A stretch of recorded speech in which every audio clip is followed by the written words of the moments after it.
오늘 하나님께서 우리에게 주신 말씀은 구약성경 예레미야서 22장 10절에서 19절까지 말씀입니다. 너희는 죽은 자를 위하여 울지 말며 그를 위하여 애통하지 말고 잡혀간 자를 위하여 슬피 울라. 그는 다시 돌아와 그 고국을 보지 못할 것임이라. 여호와께서 유다 왕 요시야의 아들 곧 그의 아버지의 요시야를 이어 왕이 되었다가 이곳에서 나간 살룸에 대하여 이와 같이 말씀하시니라. 그가 이곳으로 다시 돌아오지 못하고 잡혀간 곳에서 그가 거기서 죽으리니 그 땅을 다시 보지 못하리라. 불의로 그 집을 세우며 부정하게 그 다락방을 지으며 자기 이웃을 고용하고 그의 품삯을 주지 아니하는 자에게 화 있을진저 그가 이르되 내가 나를 위하여 큰 집과 넓은 다락방을 지으리라 하고 자기를 위하여 창문을 만들고 그것에 백향목으로 입히고 붉은 빛으로 칠하도다. 네가 백향목을 많이 사용하여 왕이 될 수 있겠느냐? 네 아버지가 먹거나 마시지 아니하였으며 정의와 공의를 행하지 아니하였느냐? 그때에 그가 형통하였었느니라. 그는 가난한 자와 궁핍한 자를 변호하고 형통하였나니 이것이 나를 알미 아니냐? 여호와의 말씀이니라. 그러나 내 두 눈과 마음은 탐욕과 무죄한 자의 피를 흘림과 압박과 포악을 행하려 할 뿐이니라. 그러므로 여호와께서 유다 왕 요시야의 아들 요야김에 대하여 이와 같이 말씀하시니라. 무리가 그를 위하여 슬프다 내 형제여 슬프다 내 자매여 하여 통곡하지 아니할 것이며 그를 위하여 슬프다 주여 슬프다 그 영광이여 하며 통곡하지도 아니할 것이라. 그가 끌려 예루살렘 문 밖에 던져지고 나귀같이 매장함을 당하리라. 아멘. 오늘도 이 말씀을 듣는 동안 성령께서 여러분의 마음을 감동하시고 깊이 묵상함으로 하나님의 뜻을 알고 그 뜻을 행하는 여러분 되시기를 바랍니다. 계속해서 유다 왕의 집, 즉 궁전에서 다윗의 집안에 선포하는 말씀입니다. 오늘 본문에 살룸이라고 나오는데 여호아하스입니다. 그리고 여호야김이 나오기 때문에 오늘 말씀뿐만 아니라 예레미야서의 전체 배경이 되는 유다 역사를 잠시 설명을 하겠습니다. 여러분, 북이스라엘과 남유다의 역사는 아수르가 중동의 메소포타미아를 통일하고 가나안으로 쳐들어오면서 요동치기 시작합니다. 그 과정에서 북이스라엘은 아수르에게 멸망을 했고요. 남유다는 어제 살펴본 것처럼 히스기야 시대에 하나님의 은혜로 멸망을 면했습니다. 그런데 또 신앙적인 관점에서 보면은 히스기야가 종교개혁을 통해서 뿌리 뽑은 그 우상숭배를 그의 아들 므낫세가 52년을 통치하면서 다시 또 온 땅에 가득하게 했고요. 그것을 그의 손자인 요시야가 다시 개혁을 해서 하나님께 칭찬을 받았습니다. 예레미야는 이 요시야 13년의 선자로 부름을 받아서 아마 요시야의 개혁에 영향을 미친 것으로 추정을 합니다. 그래서 이사야 선지자가 히스기야 왕에게 영향을 미친 것처럼 예레미야 선지자는 요시야의 개혁에 영향을 미친 것 같습니다. 그런데 이 요시야가 왕 위에 오른 지 31년에 메소포타미아에서 바벨론이 세력을 확장하고 있었고 애굽 왕 바로는 이 바벨론의 확장을 막기 위해서 유대 땅을 지나서 시리아의 그 갈그미스까지 원정을 가는데, 그런데 유다는 히스기야 왕 때부터 반아수르, 친 바벨론 정책을 취했기 때문에, 그래서 히스기야가 바벨론의 사신들에게 무기고와 궁전의 창고를 다 보여주었다가 이사야 선지자에게 책망을 받지 않았습니까? 어쨌든 이렇게 유다는 친 바벨론 정책을 취했기 때문에 요시야는 바벨론을 치러 가는 바로를 막으려고 무기또로 출전을 했다가 그만 전사를 해버렸습니다. 그래서 예레미야서 첫 시간에 언급한 것처럼 예레미야 선지자는 이를 슬퍼하면서 애가를 지었다고 했죠. 여러분, 히스기야와 더불어서 다윗 이후에 가장 훌륭한 왕이라고 평가받던 이 성군 요시야를 잃은 유다 백성들은 슬퍼할 겨를도 없이 요시야의 아들 중에 막내라고 할 수 있는 여호아하스를 왕 위에 오르게 했습니다. 이 여호아하스가 오늘 11절에서 언급한 살룸입니다.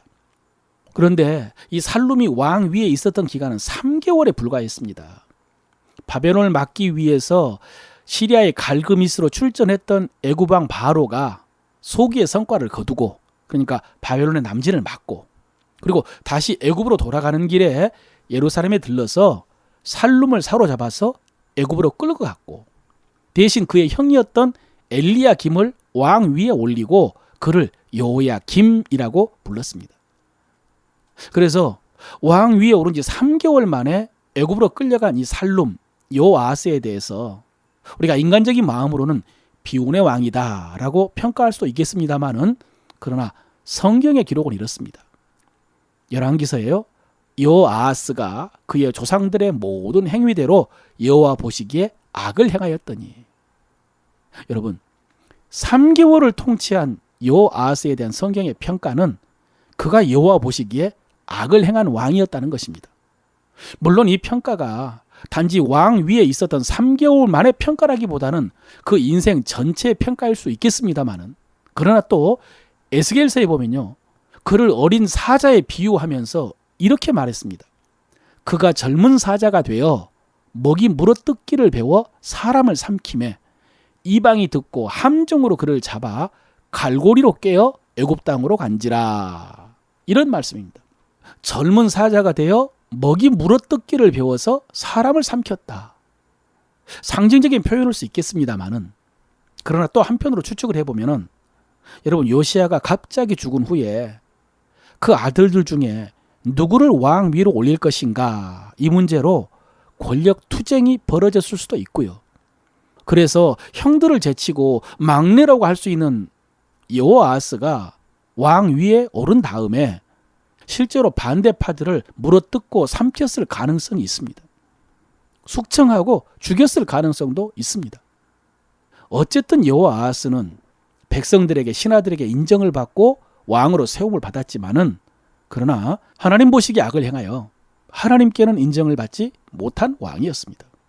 그래서 오늘 예레미야는 너희는 죽은 자를 위하여 울지 말며 애통하지 말고 사로잡혀간 자를 위하여 슬피 울라라고 말합니다. 죽은 요시야를 위해서 울지 말고 끌려간 여호아스를 위해서 슬피 울라는 말씀입니다. 그가 더 불쌍하다고요. 여러분, 요시야가 전쟁터에서 갑자기 죽은 것이 슬픔이지만, 그래서 예레미야가 애가도 지었지만은, 그러나 역대서에 보면요, 그에게 이렇게 말씀하십니다. 내가 너에게 너의 조상들에게 돌아가서 평안히 묘실로 들어가게 하리니 내가 이곳과 그 주민에게 내리는 모든 재앙을 네가 눈으로 보지 못하리라 하셨느니라. 여러분, 이것이 하나님께서 요시야에게 주신 상과 축복입니다.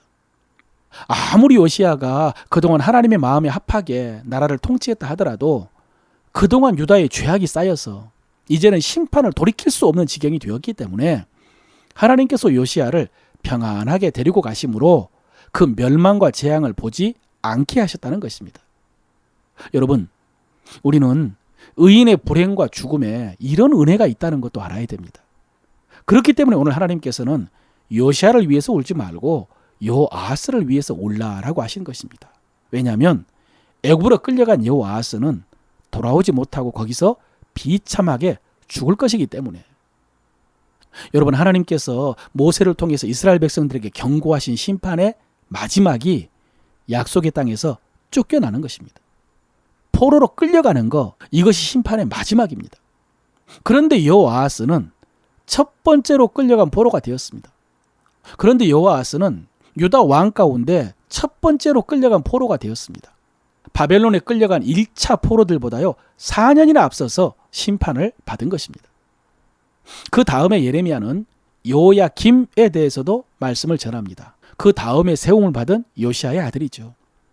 그가 불의로 집을 세우고 부정하게 다락방을 지으면서 이웃을 고용하고 품삯을 주지 않았다라고 말씀하십니다. 여러분, 앞서 말씀드린 것처럼 여호야김은 아버지 요시야가 죽은 후에 백성들에 의해서 왕으로 세움을 받지 못했습니다. 막내 동생 여호아스가 세움을 받았습니다. 그러다가 나중에 애굽 왕 바로에 의해서 왕 위에 올랐으니까 백성들의 적극적인 지지를 받지 못했을 것입니다. 그래서 그런지 여호야김은 자기를 위해서 왕궁을 크게 확장을 했습니다. 다락을 넓게 하고 창문을 내고 특별히 그것을 백향목으로 입혔다고 했습니다. 여러분, 백향목은 이스라엘에서 나지 않는 나무요. 고급 목재의 대명사입니다. 그래서 여호야김은 그렇게 왕궁을 크고 화려하게 확장을 해가지고 자기 권위를 세우려고 한 것 같습니다. 그래서 15절에 이렇게 말씀하시죠. 네가 백향목을 많이 사용하여 왕이 될 수 있겠느냐? 내 아버지가 먹거나 마시지 아니하였으며 정의와 공의를 행하지 아니하였느냐? 그때 그가 형통하였었느니라.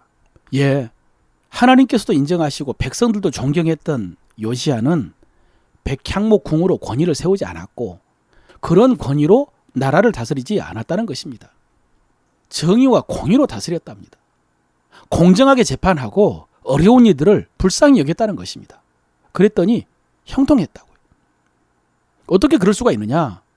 그것이 하나님이 기뻐하시는 일이고 그것이 바로 형통의 비결이라는 것을 안 것입니다. 이것이 나를 알미 아니냐. 예, 하나님을 제대로 알았던 것입니다. 그런데 여호야김은 하나님을 알지 못했다는 것이죠. 시편의 말씀처럼 여호와께서 집을 세우지 아니하시면 세우는 자의 수고가 헛되고 여호와께서 성을 지키지 아니하시면 파수꾼에 깨어 있음이 헛것인데, 그리고 하나님이 왕에게 바라시는 것은 정의와 공의라고 했는데, 그런데 여호야김의 두 눈과 마음은 탐욕과 무죄한 피를 흘림과 압박과 포악을 행하려고 했으니까, 그러니까 형통할 수가 없었다는 것이죠. 그래서 그의 비참한 최후를 말씀하시는데, 그가 끌려 예루살렘 문 밖에 던져지고 나귀같이 매장함을 당하리라 라고 하셨습니다. 그리고 백성들은 그를 위해서 슬퍼하지도 않고 통곡하지도 않을 것이라고요. 여러분, 어제 오늘 우리는 유다 왕들에 대한 하나님의 말씀을 살펴보았습니다. 그리고 하나님께서 그들에게 바라시는 것이 정의와 공의, 그러니까 미시파트와 제데카라는 말씀도 드렸습니다. 그것을 오늘 우리의 개념으로 보면은 거룩함과 사랑이라고 할 수 있습니다. 거룩함과 사랑. 예, 하나님 앞에서 스스로 거룩함을 지키고 또 다른 사람들을 하나님의 사랑으로 사랑하는 것입니다. 여러분, 이것은 하나님 나라의 왕 같은 제사장인 우리에게도 필요한 덕목입니다. 우리도 장차 주님과 함께 왕노릇 할 것이다 라고 했으니까 이 말씀 기억해야 되겠죠. 그러므로 사랑하는 성도 여러분, 여러분도 거룩함과 사랑으로 하나님의 나라를 세워가시길 바랍니다. 이것이 우리를 향한 하나님의 뜻입니다.